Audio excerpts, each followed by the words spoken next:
ఆ ఎమ్మెల్యేకు పిఏ పోట్లు గట్టిగా పడుతున్నాయా? అతని వ్యవహారాలతో తల బొప్పి కడుతోందా? గవర్నమెంట్ ఉద్యోగాలు ఇప్పిస్తానంటూ కోట్లల్లో వసూలు చేసిన అసిస్టెంట్ గాయమైపోతే బాధితులకు సమాధానం చెప్పలేక ఎమ్మెల్యే సతమతమైపోతున్నారా? ఏకంగా అది ఆయన పొలిటికల్ కెరీర్నే ప్రమాదంలోకి నెట్టే ముప్పు ముంచుకొస్తోందా? ఎవరా పిఏ? బాధిత శాసనసభ్యుడు ఏంటా కట్టల కహాని? భద్రాచలం ఎమ్మెల్యే తెల్లం వెంకట్రావు పిఏ కళ్యాణ్ వ్యవహారం ఇప్పుడు మొదటికే మోసం తెస్తోందట.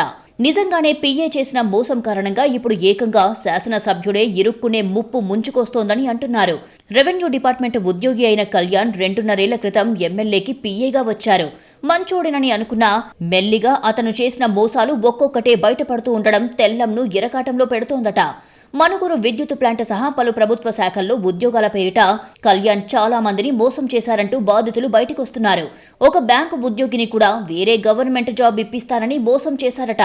విషయం గ్రహించిన బ్యాంకు ఉద్యోగి కళ్యాణ్ అకౌంట్ ని చెక్ చేయగా అందులో 8 కోట్ల రూపాయల వరకు ఉన్నట్టు బయటపడిందట. ఇక పలువురి దగ్గర డబ్బులు తీసుకుని బోగస్ కాల్ లెటర్స్ ఇచ్చినట్టుగా తెలిసిందే. అన్నిటికీ మించి ఏకంగా ఎమ్మెల్యే తెల్లం వెంకట్రావు బంధువుల దగ్గర కూడా ఉద్యోగాల పేరుతో డబ్బులు కొట్టేశాడు ఆయన పిఏ. ఇలా ఒక్కొక్కరి దగ్గర 5 నుంచి 25 లక్షల వరకు వసూలు చేసినట్టు చెప్పుకుంటున్నారు.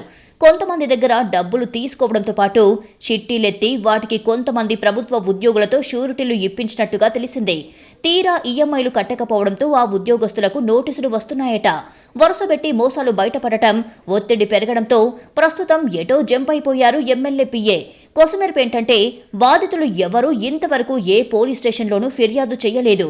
కానీ మీడియా వార్తలతో ఇప్పుడు పిఏను సరెండర్ చేస్తూ ప్రభుత్వానికి లేఖ రాశారు ఎమ్మెల్యే. బాధితులు ఫిర్యాదైతే చేయలేదు కానీ ఎమ్మెల్యే ఇంటి చుట్టూ మాత్రం తిరుగుతున్నారు. దీంతో ఆయనే ఎరకాటంలో పడుతున్నారట. కట్ చేస్తే గతంలో కూడా తెల్లం వెంకట్రావుకు అనధికారికంగా పొలిటికల్ పిఏగా చెప్పుకునే మరో వ్యక్తి కూడా ఇసుక ర్యాంపులు ఇప్పిస్తాను అని మోసం చేసిన ఘటనలు వెలుగు చూశాయి. అప్పట్లో బాధితులు రోడ్డెక్కారు కూడా. దాంతో కొంతమంది పెద్దలు జోక్యం చేసుకుని రాజీ కుదుర్చారు. ఇలా తెల్లం వెంకట్రావును వరుసగా పిఏల వివాదాలు వెంటాడుతున్నాయి. తాజాగా కళ్యాణ్ చేసిన మోసంతో ఆయన తల బొప్పి కడుతోందట. కళ్యాణ్ను ప్రభుత్వానికి సరెండర్ చేస్తూ నిర్ణయం తీసుకున్నప్పటికీ నైతికంగా బాధితులకు సమాధానం చెప్పడం మాత్రం కష్టంగా మారిపోయింది అంటున్నారు లోకల్గా.